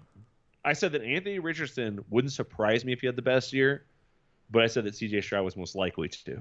Man. And he just has the best build for it. I don't know if you'd have thought he'd be this good, this fast, with Houston, yeah. With Houston, I Right. mean, but that's the thing. Houston's like a team full of young dudes. Right. Like all of a sudden, like anything could happen, right? But they've scored 37 and 30 in 2 straight games. Like that's incredible. And they've got a good stretch here where you play the Falcons, Saints, and Panthers. Yeah, they got a good Like, chance. Yeah. They could easily stretch this out and be dangerous. And they've got 2 divisional wins, they've got 1 divisional win already. So yeah, it's interesting. But like when you look over this, the players on this team, you don't really know that many of them. Some of the names stick out, like Will Anderson and Xavier Hutchinson, but all these other guys, I'm like, I don't know who the hell this is. Right. So, but yeah, they have a really young team, and with young teams, you just don't quite know what you're gonna get. Yeah. Houston's they're dangerous. That's a division too. Also, Tennessee kind of started playing some football too, so there's that. But Tennessee, Indianapolis, Houston are all 2-2 at this point. So and Jacksonville too. So I guess 4 teams at 2-2. So you don't know what you're going to get in that division. So it was good. It was good to see him do well. But Pittsburgh, their offense is terrible. Their offense is just terrible. They've got to find a way to score some points. And I don't know what it is. Najee Harris, 14 carries, 71 yards, no touch. They didn't score offensively. Kenny Pickett was 15 of 23, 114 yards and an interception. His QBR was still higher than other people's. I don't understand QBR, like I said. But it's so bad that when Mitch Trubisky has to come in the game because Kenny Pickett got hurt. I don't know. Yeah, I don't see Pittsburgh being an offensive. How they're 2-2, it's all defense, right? Well, yeah, I mean, one of those games is completely one defense. And they got crushed by San Francisco, right? 30-7. So there was that game, and that game I watched, and Kenny Pickett was bad. I just watched that game; it was just terrible. Right. It's interesting. The Steelers are still 2-2, though. I mean, if they can find a way to do something, I don't know, but I don't think that's a great football team either. Let's talk about the Niners, who are a really good football team, and managed to win again against the Cardinals, 35-16. Brock Purdy is still unbeaten at quarterback, right? Right. Christian McCaffrey, 20 carries, 106 yards, and 3 touchdowns, right? If you got him on your fantasy football team, and I do, you're you're doing all right, right? So yeah, the Niners just look like, and it's Cardinals, I get it, but it was the same team that beat the Cowboys last week. The Niners are good. They're really good defensively, offensively, every little part of it, right? Looks good. And this is like the only team in the NFL right now. Normally, through 3 games, I can tell you by that point who's going to be good, who's not going to be good, and we're at 4 games, and I still have a lot of questions about There's a lot. There's still a lot to learn about everyone. Right. I don't think the Eagles are as good as the Niners. If you had to put them in a game right now, I'd put the Niners. I'd pick the Niners. I would. I would agree. Yeah. I would have taken the Niners last year had they been healthy. Yeah. Right. Yeah. For sure. And then like the Chiefs, who are 3-1, barely. Right. They barely beat the Jets. But you have a feeling they're going to pick it up. Like they're going to figure out whatever is the problem, whatever it is. There was a not phantom. It was a holding call. Yeah, okay. It was probably holding. They actually called pass interference. Pass interference, right? But it should have been called holding. Right. Because it was out of the break. Right. It was holding. It wasn't. Yeah. There was definitely a penalty there that would have resulted in a first down. Yeah, and by letter of the law, but there was a lot more crap going on in this game that didn't get called.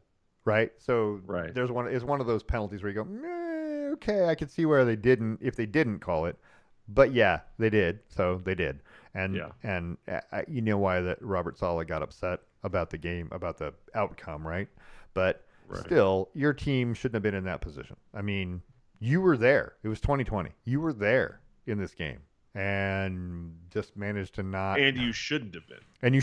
Right, and you really shouldn't have been there. This is not a team you should be competing with. Right. Yeah. So you were in the football game. I think to the Jets' credit, they're good enough to stay in the game just because of their defense, for the most part.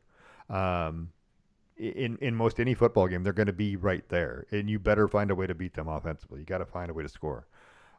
But still, the Jets are 1-3. Chiefs are 3-1. They are like I said, they are who I thought they were. Monday night game, Seahawks 24, Giants 3. The Giants still look inept on offense. They just look terrible. I tell you right now, anybody I know, we could all coach better offenses. Easy. There's no doubt. They looked so bad, and I feel bad for Daniel Jones, right? I don't feel bad for Daniel Jones. He sucks. He sucked last year. I don't know why they stuck with him. But hold on. He got sacked 11 times in this football game. Some of it was his fault, some of it wasn't. Yeah, that's true. That's a lot. But when your offensive line is not good and you start getting sacked, the ones that aren't your fault, you start making bad decisions. Those are your fault. And that's what happens is it compounds. And so, I mean, even if it was half and half, it's still 5 sacks your offensive line gave up. If you were responsible for 5.5, they were responsible for 5.5. Devin Witherspoon has probably put himself in as defensive rookie of the year after 2 games. After he's played 3 games, he didn't play in the first game. He's played 3 games. In this game, he gets a 97-yard pick six, 2 sacks. He had another tackle for a loss. He had 11 tackles last week. He looked amazing. Now the interception was thrown right to him. There's right to him. But still, Seattle is 3-1.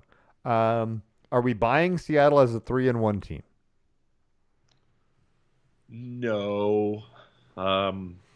First of all, I'm not buying Devin Witherspoon. Really? Not entirely, right? He's not top 10. Technically, he's not even top 15 in passes defended. He's got 1 pick on the season. Yeah. Right? Like, yeah, he's a rookie, and maybe there's not a lot of rookies out there doing that. It's kind of a hard thing to sort through on here. You just kind of got to know who's a rookie and who's not. But I mean, okay, you had a great game against the most inept offensive team I've ever witnessed. Sure. And I am a fan of the 2022 Broncos. So I know inept offense when I see it. This was bad. And this guy hucked a ball directly at you, and you're an athlete. You Yep. can score off of it just fine. Sure. Daniel Jones still almost got him. Yeah. Still Well. almost tracked him down, but he had Yeah. a weird angle he had to take on it. So Yeah. I'm just not buying that. And as far as the Seahawks go, right, Geno Smith is having a worse year than last year Yeah. for in a lot of different ways and a lot of different reasons. They are doing the classic Seahawk thing, and I talk to this Austin about this all the time, where they eke out games on. Now this game wasn't eked out, but they eke out wins, tight games on weird possessions, weird defensive possessions, weird defensive things, or the other team makes a mistake and they walk away with the win. They won against the Lions because Jared Goff couldn't even get on the field again. Yeah. Like, that's unfortunate. And they beat the Panthers by 10, but that game was closer than it seemed all game. So they're just I'm waiting for them to. They have a stretch coming up where they have to play the Browns, the Ravens, the Rams, the 49ers, Cowboys, 49ers, Eagles. Right. Yeah, they're probably going to lose 4 or 5 games in this whole little spat here in the middle. And they're going to lose twice to the 49ers, I think. Which means that they're not even going to be. Which means they're going to be a wild card team at best. At best, yeah. At best. Yeah, you're right. I mean, on the plus You're side, not they wrong. end the season with Titans, Steelers, Cardinals, so they should be able to just wipe through that. Geno Smith had a knee injury, let's call it, in the middle of this game. Drew Lock came in and engineered a scoring drive, which was really nice. Noah Fant had a 51-yard catch in that drive. That was the big part of it, but almost scored, just knocked down at the one. But Drew Lock was 2 of 6. He's 2 of 6 for 63 yards, right? He had a better QBR by 50 than Geno Smith, who was 13 of 20 for 110 yards and a touchdown. I don't understand QBR. Someone's got to explain it to me. I don't get it.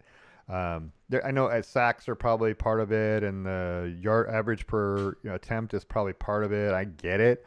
I don't get the whole math of it, because there's no way Drew Lock was 50 QBR points better than Geno Smith in this game. Okay. I have the exact formula. Do you? What is it? Yeah. So it's completions divided by attempts minus 0.3 times 5. Yards divided by attempts minus 0.3 times 0.25. Touchdowns divided by attempts times 20. Interceptions, so 2.375 minus interceptions divided by attempts times 25. Each component is constrained between 0 and 2.375, added together, divided by 6, and finally multiplied by 100. Since each component is capped at 2.375, the highest pass rating can be is 158.3. So it entails a ton of information, but yeah, it does factor into more things. Yeah, it does factor into how far you're throwing the ball. Interceptions, incompletions. What do the incompletions look like? Designed quarterback runs get factored into QBR. So, like, that's why Justin Fields can have a higher one. Weird. And it's a little bit. So but it's widely considered to be a more accurate rating. Yeah. Okay. Bobby Wagner had 17 tackles and 2 sacks in this game, by the way. Bobby Wagner is a tackling machine still. At what? How old is Bobby Wagner? He's 33. Yeah, he's good. Yeah, he's really good. I don't know. I don't know about the Seahawks. I'm not sold. The Niners are still way better than them, right? And I think the Rams are probably still better than them, but more to be seen later. I feel sorry for Daniel Jones. Your offense has been bad. Your offensive line has been bad. I don't know. I don't know what else to say. He's been sacked 22 times this year in 4 games, right? Yeah. That's 5 a game. Now, yeah, 10 of them. Well, they only list 10 I thought it was 11, but they only list 10 for the Seahawks. Anyway, he's been sacked. Maybe one of them didn't count. He's been sacked 22 times this year, right? His best game, they beat Arizona 31-28 in week 2. He has a QBR of 76, a rating of 103. but he was only sacked 3 times. He still threw two touchdowns, 1 interception. He's thrown 2 touchdowns, 6 interceptions this year. Yeah, it just doesn't look good. But if your offensive line is letting people go through, if there's that kind of issue, and they've got both guards have been hurt and a tackle, and they're just, I mean, I don't know. It's almost like you'd want to take the year off and say, hey, you should put someone else in.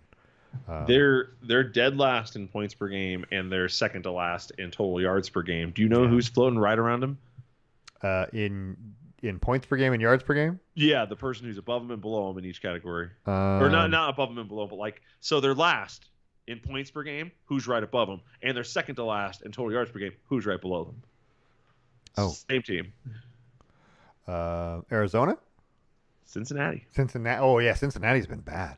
Cincinnati's been bad. Their offense. If people want to put that into context, they are at this point at 12.3 points per game. The Broncos at this point last year, when they were abysmal, were at 17. Yeah. But another perspective here is that there are 1, 2, 3, 4, 5, 6, 7, 8, 9, 10 teams below 17 points per game this season. It's been a strange season. Cincinnati. And then you have the Dolphins, who have a absolutely skewed because of the one, because of the one game. One game. Yeah. 150 points for. Woo! And still, the Bills are an 84 plus, right? They're way better plus minus than the Dolphins in terms of the Bills are 11 points behind you, and they didn't have a 70-point. Yeah, not at all. Yeah. The Cowboys scored 124, but they erupted for like 40 in one game, and they had that big first game and everything like that. Yeah. And that's the problem with points. Points doesn't necessarily count for offensive points. It's just total points. In your opinion, right now, who's the best team in the NFL? 49ers. Not even close. I'm with you. If you had to pick the best team in the AFC, damn. Right. I'm gonna say Buffalo. Okay, but you don't want to. I don't fully believe it. Right. I would say that Buffalo and Kansas City, their defenses look about the same, right, in terms of points given up and all that kind of stuff. But the Buffalo offense looks a little better. Kansas City has struggled more on offense to score points. Some of that was Travis Kelce game one being gone, right? I get it. And some of that has to do with Taylor Swift. I don't know. But I don't know. The AFC looks muddy at best. And if you told me the Baltimore was the best team in the AFC, I'd believe you. If you told me that, and if the Chargers could figure out a little bit of defense, they'd probably start beating everyone. It's been 3.5 years now, right?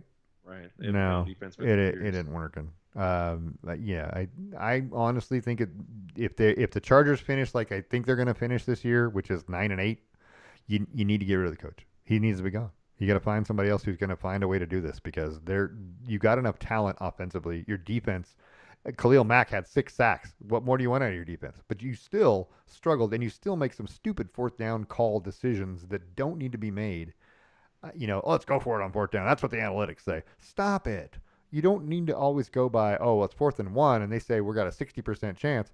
Yeah, I got a 40% chance of failure, too, and you're going to turn the ball over where you don't need to turn the ball over. Yeah, the analytics suck sometimes. Just be smart. Anyway, I don't know. Also, I see so many people do this, we're going to go for it on fourth down, and then they do the most predictable play. Yeah, 4th and 1 is a terrible call. An I-form halfback handoff on fourth down is a play nobody should run anymore. They shouldn't.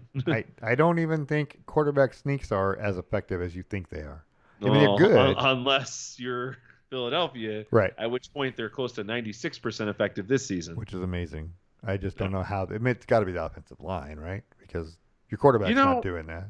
You'd think so, right? Right. You'd really think so. But Jalen Hurts, I remember they used to post footage of him, all these social media accounts post footage of him, squatting 600 pounds. Right. And he was and it's widely known he's that guy who's in the gym before everyone, he's in the gym after everyone. He is a true hard worker. And I started thinking about that and I go, maybe it isn't that much, because I watched some of these tush pushes, or as it's been renamed by Philadelphia, the brotherly shove, which I think is a great name. I like that. Yeah, that's way better. Yeah. But I watched some of these plays, and I see that he's got the first down just about before somebody starts shoving on him.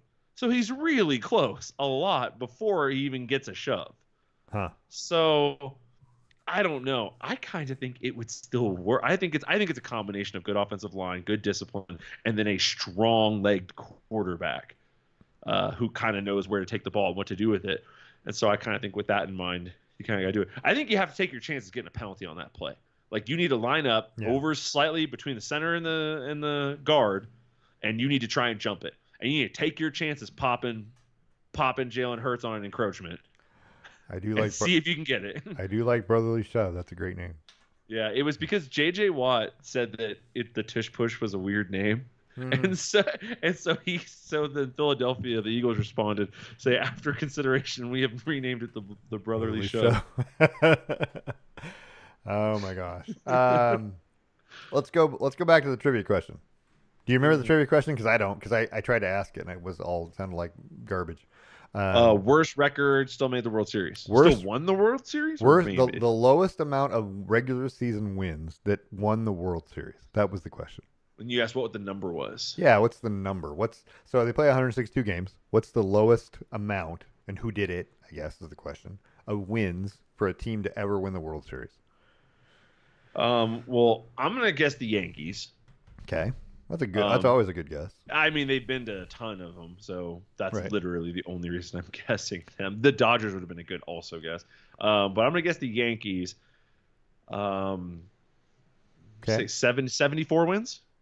So 74 wins has never made the playoffs since the wild card era, which is 94.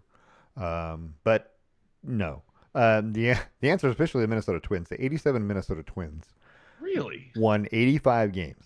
They were 85-77 in the regular season, 8 games above 500, and then they went to the World Series and beat the Braves. That was the worst the first year. They were the first team to do it. They were the worst in the American League the year before, and then they won. Huh. They won the whole thing. 85-77. So there were a couple of teams in the playoffs this year that had 84 wins. It was the Marlins, who just got run out, and the Diamondbacks, who now won 2 games and are moving on after getting rid of the Brewers. So the Diamondbacks have a chance to be the team with the least amount of wins. There's still a possibility for them to win the World Series. Anyway, there's that. Minnesota Twins, 1987. Burt Blyleven, Kent Herbeck, Dan Gladden, Kirby Puckett. I can't name them all, but there was a bunch of players. So there you go. There's your baseball history for the day. 85 wins. I'm reading this because I Googled it afterward. Right. And it's talking about the 2006 World Series. So Cardinals versus Detroit. Cardinals beat Detroit 4-1. It says the Cardinals finished the regular season 83-78. This is the second worst record ever for a league champion. The New York Mets in 1973 were 82-79. And the worst record ever for a World Series champion. The Cardinals at 83-78 regular season. Yeah, they didn't play all 162 games. They only played 161. Previously, the Minnesota Twins finished 85-77 and defeated that year's Cardinals team in the 87 World Series. So, interesting. Yeah, interesting. That's a good question. Percentage-wise, are they better? It might be, 83-78 versus 85-77. 2 less wins, 1 more loss. Yeah, that's true. So I don't know. I don't know how that shakes out exactly.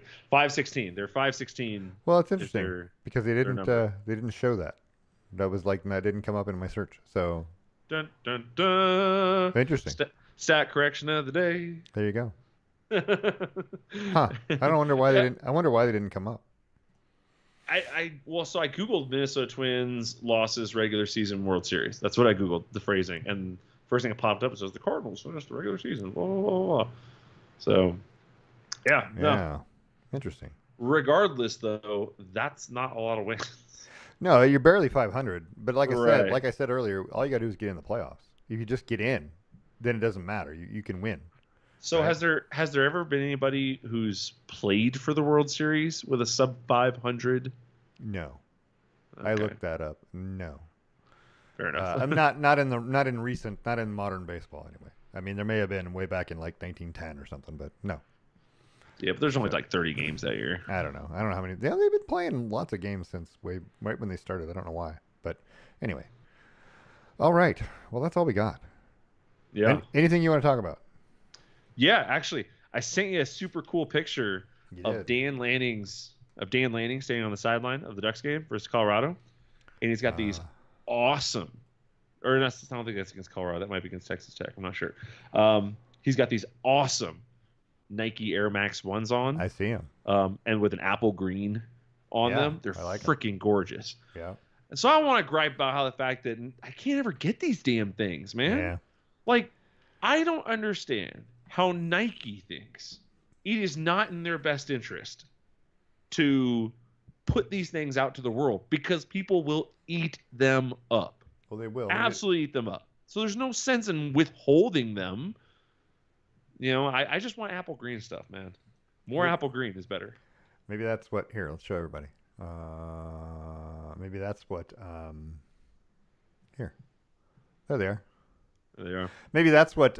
Maybe that's what Nike. Maybe they're just trying to make them exclusive. You know what I mean? These are exclusive shoes to the. You know, they I get do it. that a lot. Yeah, but you know, there's some things that I'd like to have in life, and those aren't one of them, by the way. One of them is like I want the Oregon Duck hat that's red with the O on it.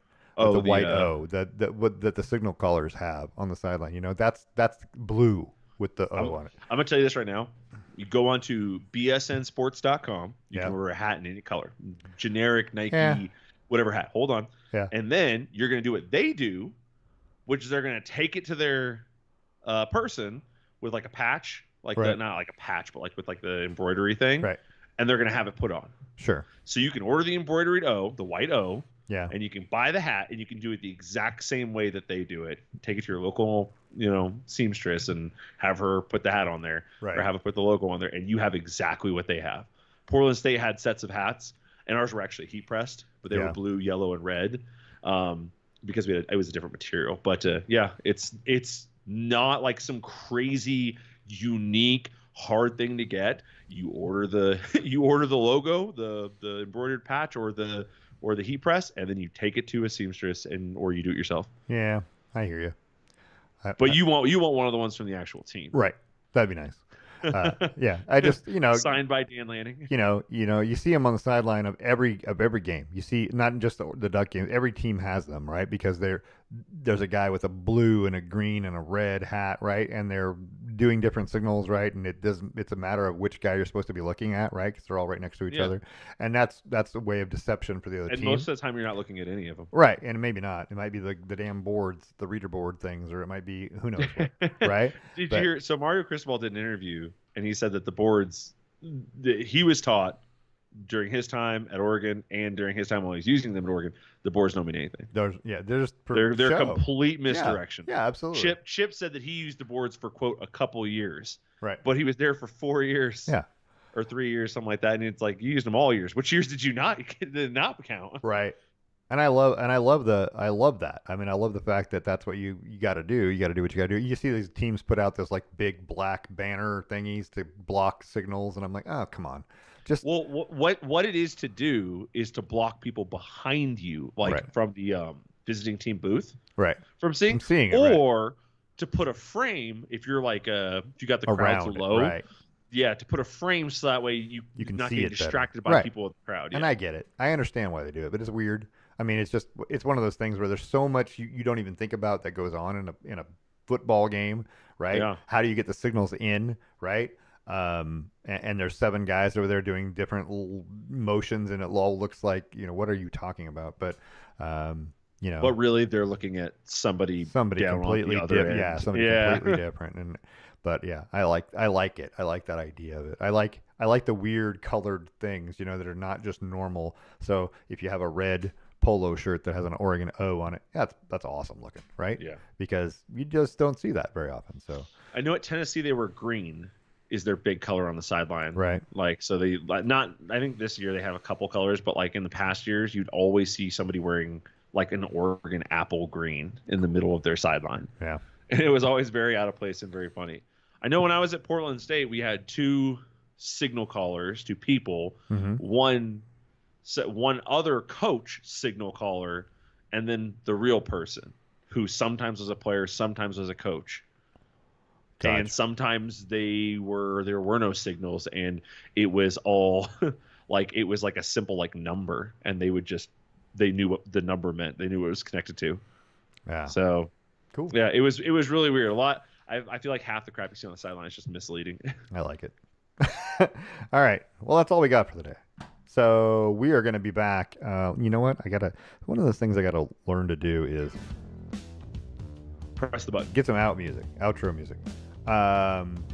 Yeah, we're on YouTube every week, just about every week. This is episode 125, by the way.